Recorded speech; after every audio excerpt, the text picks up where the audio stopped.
guys, kembali lagi dengan saya Cindy Puspita dari kelas 2C Manajemen SDM. Di video kali ini saya akan membahas tentang membangun human capital. Disimak ya videonya.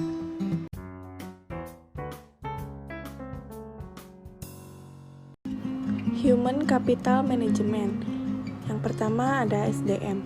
Sejarah peradaban manusia membuktikan bahwa manusia mampu menciptakan jauh lebih banyak informasi dari yang diserap oleh manusia itu sendiri dan dapat mempercepat perubahan jauh lebih cepat dari manusia yang mengikutinya. Manusia seperti ini adalah manusia yang memiliki keterampilan, kompetensi, dan pengetahuan yang diperolehnya melalui pengalaman belajar. Selanjutnya SDM unggul.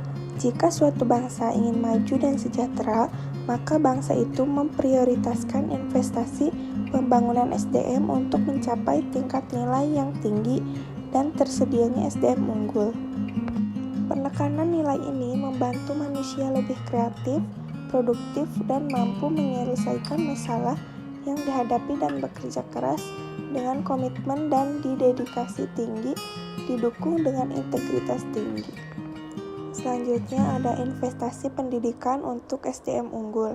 Pembangunan human capital melalui investasi pendidikan oleh pemerintah, swasta, maupun masyarakat penting untuk mempersiapkan masa depan bangsa yang lebih baik lagi.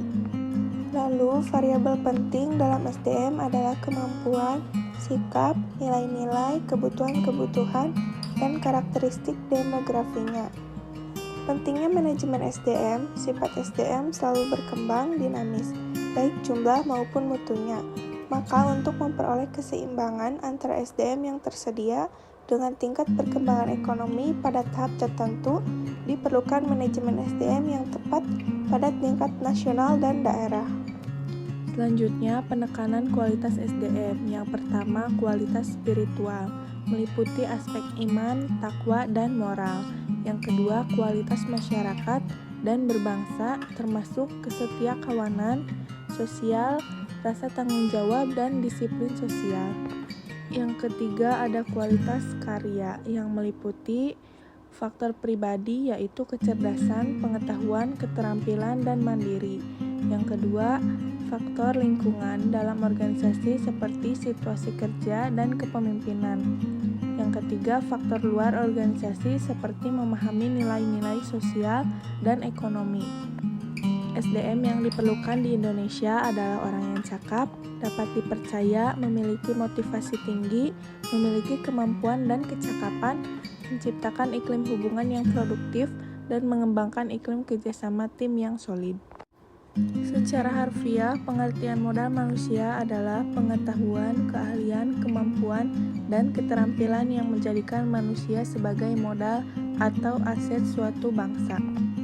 Human Capital Management dikenal juga sebagai manajemen talenta, yaitu suatu SDM yang terkait dengan proses pengembangan SDM dan memperkuat kedudukannya dalam suatu lembaga, memelihara dan mengembangkan SDM, dan menarik sebanyak mungkin SDM yang memiliki kompetensi, komitmen, dan karakter agar organisasi lebih berkualitas.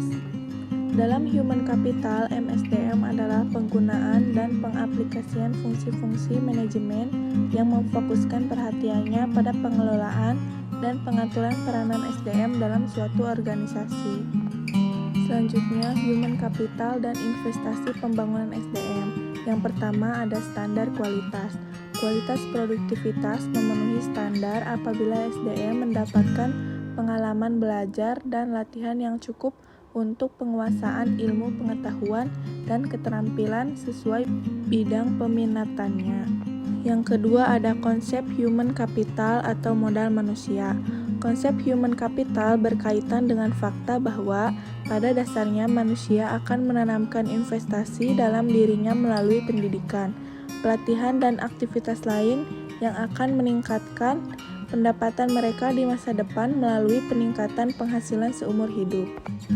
Yang ketiga ada investasi SDM. Investasi dalam bentuk menyediakan fasilitas pendidikan, menyediakan tenaga pendidik, dan kependidikan yang berkualitas akan menjamin SDM yang unggul, andal, dan berkarakter. Yang terakhir ada penempatan SDM. Penempatan orang yang berprestasi dan bereputasi akan memberikan jaminan bahwa pembangunan human capital dalam organisasi pendidikan dapat memenuhi target SDM yang diharapkan.